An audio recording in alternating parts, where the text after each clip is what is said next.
سب سے پہلے جو سوال تھا اسی مناسبت سے جی ہم سبھی جانتے ہیں کہ درخت کا پتا بھی نہیں ہل سکتا جب تک کہ رب کائنات نے اگر نہ چاہا، اور یوں کہا جاتا ہے کہ بھئی جو خودکشی کیا وہ بھی تو من جانب اللہ کے حکم ہی سے تو کیا ہے، ایسے کیسے کر دیں؟ تو دوسرا سوال، کیا ساتھ جنازہ پڑھی جا سکتی ہے خودکشی کرنے والے؟ دو سوال مکس ہے اس میں. پہلا سوال یہ ہے کہ کسی نے خودکشی کی تو اللہ کی مرضی سے کی. اللہ تعالیٰ نے انسانوں کو اجازت دی ہے اما شاکرن اما کفورا، چاہے تو شکر گزار بنو چاہے تو انکار کرنے والے بنو. اللہ تعالیٰ نے قرآن میں بتایا وَهَدَيْنَاهُ النَّجْدَيْنِ، ہم نے دونوں راستے بتا دیے. ہاں ہم نے دونوں راستے بتا دیے. تو جیسے مثال کے طور پہ رزق جتنا ملنا ہے اتنا ملنا ہے. تو نبی صلی اللہ علیہ وسلم نے بتایا کہ جبریل نے میرے نفس میں یہ بات ڈالی کہ کوئی شخص دنیا سے نہیں جا سکتا جب تک کہ وہ اپنے حصے کا رزق نہ کھا لے. فَجْمِلُوا فِي طلب، تو اچھے سے ہی حاصل کرو نا. مثال کے طور پہ آپ کو 1 لاکھ رزق ملنا ہے، اب اچھے سے لوگے تو بھی 1 لاکھ ملے گا، چیٹنگ ویٹنگ کرو گے تو بھی 1 لاکھ ملے گا. تو ایک آدمی بول رہا ہے ارے چیٹنگ کر کے تو مجھے 10 لاکھ مل رہے ہیں، سامنے دکھ رہا ہے.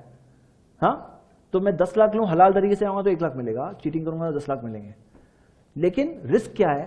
اب وہ 10 لاکھ جو مل رہے ہیں لیکن اس میں سے معلوم پڑا 5 لاکھ کوئی اور آپ کے پاس سے چیٹنگ کر کے لے کے گیا. ڈاکٹر پہ خرچہ ہو گئے، لائر پہ خرچہ ہو گئے، کچھ نہیں، فائنلی رزق 1 لاکھ ہی گیا پیٹ میں. ہاں تو نبی صلی اللہ علیہ وسلم نے کہا فَجْمِلُوا فِي طلب، تو اچھے سے حاصل کرو.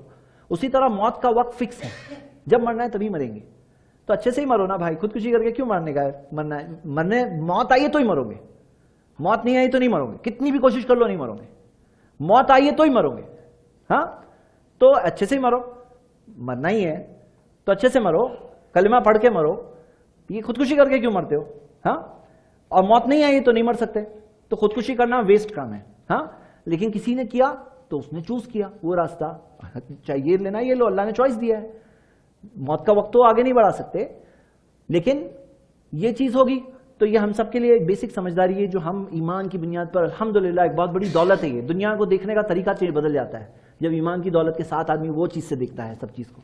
اللہ سے دعا ہے اللہ ہم سب کو ایمان کے ساتھ زندگی گزارنے، اسی پہ خاتمہ پانے. اچھا ہاں، آپ کے سوال کا دوسرا حصہ کہ کیا جنازے کی نماز پڑھی جا سکتی ہے؟ تو ہاں اس بارے میں حدیث ہے کہ پڑھی جا سکتی ہے. تو اس کے بارے میں تو یہ آیا، کیا آیا کہ جو شخص وہ کفر والا کام ہے، یہ کفر والا کام ہے. تو کفر والا کام ہونا ایک بات ہے، کافر ہونا دوسری بات ہے. کفر کا کام کرنا ایک بات ہے، کافر ہونا دوسری بات ہے.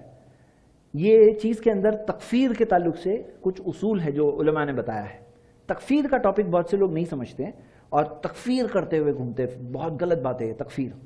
کیا ہے معاملہ میرے بھائی کہ خوارج میں اور اہل السنہ میں فرق کیا تھا معلوم ہے؟ خوارج کبیرہ گناہ سے کو کرنے والے کو کافر کہہ دیتے تھے، اور اہل السنہ کبیرہ گناہ کرنے والے کو اہل السنہ میں سے یعنی مسلمانوں میں سے شامل رکھتے تھے. یہ کہتے تھے کہ ایمان بڑھتا بھی ہے گھٹتا بھی، اور یہ گناہوں میں سے ہے. تو میرے بھائیوں یہاں کیا معاملہ ہے نا کہ آج بہت سے لوگ ہیں بولے یہ کر رہا ہے یہ کافر، یہ کر رہا ہے یہ بھی کافر، یہ کر رہا ہے یہ بھی کافر.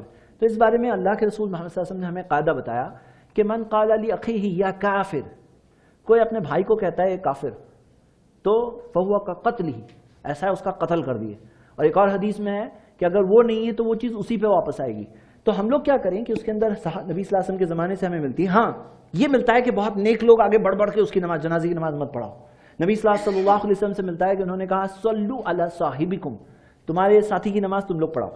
مطلب اچھے امام صاحب آگے اس کی نماز نہیں پڑھائیں گے، چور کی، ڈاکو کی، ایسے لوگوں کی جنازے کی نماز کون پڑھائیں گے؟ ہم لوگ سب اچھے لوگ نہیں پڑھانے والے، پیچھے سے کوئی آ کے پڑھا لو.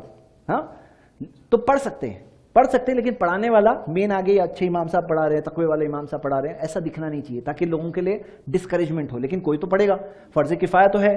تو یہ اس چیز کے بارے میں ملتا ہے. اللہ ہم سب کو صحیح راستے پہ قائم رکھے اور خاتمہ بالایمان دے. آمین. واخر دعوانا الحمدللہ.